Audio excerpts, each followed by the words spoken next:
First, should Rishi Sunak axe the Tory candidates caught up in the election betting row? 0207 862 2222 is the number. A second candidate has now been revealed to be under investigation by the Gambling Commission for allegedly betting on a July election before the Prime Minister announced it. Laura Saunders was yesterday revealed as the second Conservative candidate being investigated. The row deepened after it emerged that she is married to the Tory campaign director Tony Lee, and he's also being investigated, apparently, and has taken a leave of absence. Last week, another candidate, Craig Williams, admitted to having a flutter and called it a huge error of judgement. Last night, Mr Sunak shared his anger with voters on that special edition of Question Time. Well, like you, I was incredibly angry to learn of these allegations. It's a really serious matter. It's right that they're being investigated properly by the relevant law enforcement authorities, including, as Fiona said, a criminal investigation by the police. All I can say is they are serious investigations. It's right that they are done thoroughly, confidentially. The integrity of that process should be respected. But what I can tell you is if anyone is found to have broken the rules, not only should they face the full consequences of the law, I will make sure that they are booted out of the Conservative Party. So also arrested amid all this is one of his protection officers, who may also have gambled on the date. Anyone found to have cheated at gambling could face up to 2 years in jail. And this means that Rishi Sunak has had, I think you'd say, in the living memory of everyone here, probably the worst possible election campaign by a governing party. We're just going to look at it because you remember how it started. We'll see that here. If you're watching CBS News in the States, you're not ever interested in British politics, and this is Sunak getting rained on. So this is the first thing, and let's just hear their take on it. It is following the latest for us from London. So Charlie, why call this election now, and what has the reaction been like? Lindsay, shocked. Confused. Some people are calling it political suicide, a kamikaze decision. And those are from some of his own party members. Some people said he's not so much drenched as drowning. And I got to pull up some of these headlines, a bit cliche, but I got to show you these, right? Right. Drowning out. So it's in the rain. That's the first. I guess somebody said, if this guy can't look out of the window, how can he be Prime Minister? So that was the first strike. 3 strikes and you're out, remember? The second strike was terrible, and you'll know where we're going here. So it's the D-Day commemorations, and Mr Sunak goes. He's then thinking, wait, I'm getting late for my taped election interview with ITV. He leaves early with his wife. We then have this picture, world leader. So America, Germany, France, and David Cameron. The Prime Minister's not there for Britain. And he then has to spend days, precious days, apologising while his suit dries out. So, you know, in baseball, it's 3 strikes and you're out, right? And it may just be we've got the third strike going on now. Let's just have it, because the headlines are horrendous. These are the 3 Tories. Leave out the protection officer. This is the candidate, that's the candidate, she's married to that guy, Tony Lee, who's the official, okay? And obviously, we wait to see what has happened here, but the candidates are still in place fighting their seats. That's why it's still a story. And Jim Waterson, who's a reporter, a very good reporter, says he looked on Betfair to see the bets on a July election. They go through the roof just before. What, did they know something? Did they know something? Did they have insider knowledge? And if you're Starmer, you don't even need a hard hat anymore in your politics, because it can't get any better for him, and arguably it can't get any worse for the Prime Minister. 3 strikes and you're out, Yasmin. This has been a terrible election campaign. I'm now convinced Sunak wants to lose. Sunak wants to go. You can't be doing this. And even yesterday, I watched the whole lot. The question time interrogations by the audience, and he's still saying there's an investigation going on. What you need to do is, and Starmer's right on this, you take action. You say you cannot stand as a candidate 2 weeks from now. He can't take their name off the ballot paper. He can disown them, which Labour obviously did in Rochdale with their candidate. And then they can be independent. I'll mention that the candidates are still just under investigation. We should say that. Ms Saunders said last night via her solicitor she will be cooperating with the Gambling Commission. Doesn't have much alternative there. Both Labour and the Lib Dems have called for these two candidates to be dropped while they're being probed. And this is what Keir Starmer had to say about the allegations that Ms Saunders is facing. This candidate should be suspended, and it's very telling that Rishi Sunak has not already done that. If it was one of my candidates, they'd be gone and their feet would not have touched the floor. We've now had 14 years of chaos, of division, of politics being about self-entitlement, and politics needs to be about service, about public service. I'll give you a prediction that today they will suspend both of them. I think they're going to have to. Quite probably, yeah. I mean, there was a point, and this is controversial, there was a point last night where I actually felt a little bit of sympathy for Rishi Sunak, because I just thought, of all the things that you wouldn't think that you needed to say, oh, by the way, lads, don't put on bets on the thing that you just found out. And also, while we're at it, maybe don't share the nuclear codes on national television. These are all absolute givens, and this is absolutely venal, unforgivable behaviour. And you know what's so embarrassing in a weird way is the sums of money involved. They were neither big nor small. £100. They were sneaky enough just to win a few quid. I cannot believe that people at this level would do something so daft. And like you say, you know, with Craig Williams, what he said is that he put on a bet. I don't know if he's admitted to having the information yet, but a lot of the country will be putting 2 and 2 together, and it's a very clear 4. Yeah, well, none of them have either said they didn't have the information or that they did. The protection officer one is a really odd thing. The idea that you are in a very privileged position and you can overhear stuff. You must never go outside and use it. But you also have to ask the bigger questions. The kind of corruption, and I use the word carefully.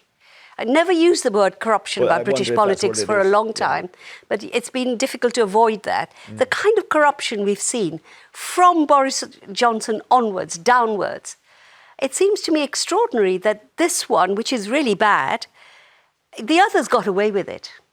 Is it? I don't know. Is this the thing which crystallises what people complain about with the Conservatives, this Conservative government, which is that they are in it for themselves? Is that going to be where this goes? The big scandals, actually, people often forget that their polling started to dip around the Owen Paterson affair, which when they essentially changed the rules to get him out of trouble for lobbying. Then we had Partygate, which was, again, this sort of selfishness and this ignorance of what other people are doing. And now we have this. So, yeah, people are entitled to come to those conclusions. Don't forget COVID, PPI. I don't know if anything's been proved in that yet, but there might be in the long run. You know, the Moan deal. The Moan deal. I mean, there's so much. The Moan deal was 50 million squid, and for that we got PPE that was the wrong size. And they've not been charged. Well, there may not be a crime there. This is quite clear. This isn't corruption. This isn't sort of venal behaviour. This is if they're found guilty, they should go to prison.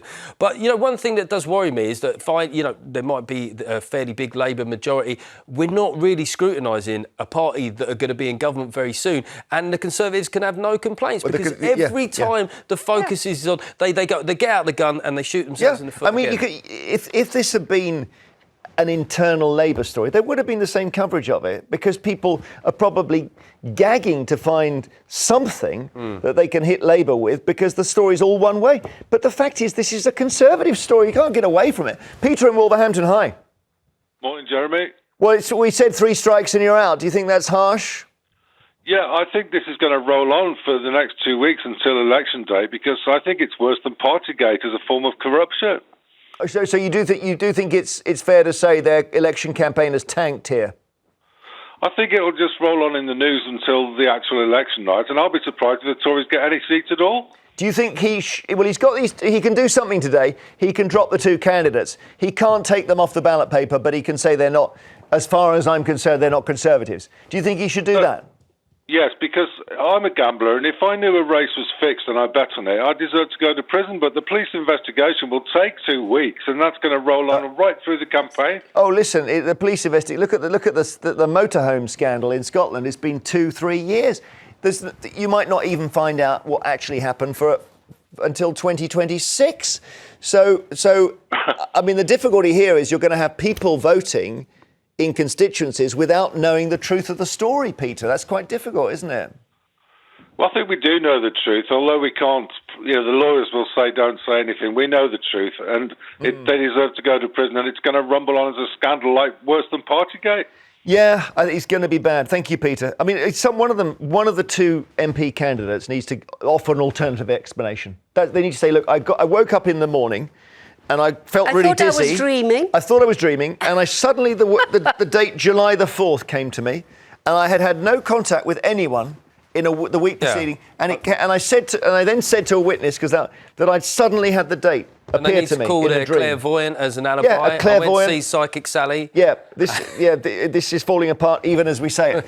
After the break, we'll take again. It's just one of those election campaigns where they've hit the skids from day one, and it's made worse this slightly by the fact the Conservatives have already done an attack ad on Labour involving gambling. So the slogan is, if you bet on Labour, you can never win. Now let's have a look. So I'll just mention as well, the very prominent former leader, Ian Duncan Smith, is in a very tight race for his own seat in Chingford, and he's gone ballistic. I just think it's people being incredibly stupid and venal when they do that sort of thing. First of all, what the hell are they doing betting anyway on the outcome of an election? They're meant to fight it, not foresee what may happen, and don't make money out of it. That's definitely not the case. I said to you earlier on, this is a vocation. So as a vocation, you need to behave like it's a vocation, and your job is to try and get your party back into government. It's not to play games with it. So that is unacceptable, and whatever happens to them wouldn't be hard enough in my book. Oh, actually, he was more controlled than I thought there, because I'd seen some stuff saying he was so angry about it, and there we are. We should repeat, they are just allegations at this stage, but he might lose his seat. Well, I mean, what you're finding with a lot of Conservatives now, I was recently canvassed by a guy in my area, nice chap, but he wanted to keep it local, very, very local. Yeah. I mean, barely, if you look at some of their promotional materials now, they're leading on the name of the candidate. And it's no wonder when what's happening in terms of the central campaign planning is an absolute mess. I was going to say that I think Andrea Jenkins, who was the Morley and Outwood seat, the name has changed now, her campaign material has photos of her with Nigel Farage. Yes, Did exactly. you see that? Yes. So, and some of them, allegedly, have been paid by whoever supports the Reclaim Party to mention the Reclaim Lawrence Party. Fox. Yeah, the guy who backs them. He gave them money to mention Reclaim or something. God, thanks for throwing that out there. Now we're going to get. All right. Well done. You know all about. Okay. I just don't want to have to issue. I'm not making this up. No. Well, it sounds a bit like you are. Martin in Essex. Hi. Hi, Jeremy. Oh, it's there. There's three quick points I want to make here, really, if I can. Yes, what he's done in the last couple of weeks has not been good. But at the end of the day, there are far, far bigger things at stake than whether he left the ceremony early or whether someone's bet on an election or not. With the NHS, with the job situation, with the housing situation. Yep, and I feel this is really smoke and mirrors. It's basically the other parties having a field day on this purely so that it takes people's attention off of areas that they may well be lacking on. And it's funny how politics works. It is unfair, isn't it? Because a lot of it is about images and symbols, and it may be that the gambling thing turns into a story about they only won office for themselves. And that's the problem with it. Well, the other thing I wanted to say as well, and I don't know whether this has come out, I've not heard it anywhere, but the constituencies that these people are fighting in, are they seats that Sunak thinks he can win? Or are they seats that he knows he's going to lose in? It's funny you mention that. So I was looking at some figures for Wales, and if the Tories go down to 2 seats in Wales, they were expected to include one of them. One of these seats. So this is the guy, the male suspect. Let's call him that. And then Ms. Saunders is fighting, I think, a safe-ish Tory seat as well. Actually, let's have a look at the candidate in Wales. What he said when he was confronted. Did you have inside information when you placed your bet on the election date? Statement. It's an independent process with the Gambling Commission now. I won't be expanding on that statement. The Gambling Commission are looking at it now, and all I can say sounds like you did know, didn't you, Mr. Williams, that there was an election coming, and you were trying perhaps to take advantage of that. I won't be adding to the statement I've already made. Do you see why your constituents might feel that looks dodgy? Do you have an apology, Mr. Williams? So, I mean, there's two things there. One, very Farage gilet. The gilet is extraordinary. The gilet, incredible gilet game. As I think it might be a seat. There are, the famous tractor porn MP. Yeah. Remember him? Who Googled tractors, porn came up. He appeared to do a public apology in a gilet. It's important. It's important. It's cross-branding. And I also think that, even if he doesn't know, even if it turns out that he didn't have any knowledge, that almost, in a way, makes it more stupid, doesn't it? You're betting on something where it's going to stink no matter which way you look at it. OK, let's take lots of calls now. Carly is in South Yorkshire. Hi, Carly. What do you think? Hiya, can I just say excellent shirt, Jeremy? Oh, shirt or show? Love it. Oh, yeah, thank you. Shirt. Thanks so much. Glad it's not a gilet. And also, can I just ask you, what's your favourite fall album? Favourite fall album? Well, Slate's Slags EP, but if that's an EP, Hex Induction Hour. OK, nice. Thank you. No one else will understand that, but you and I understand. So what do you want to say?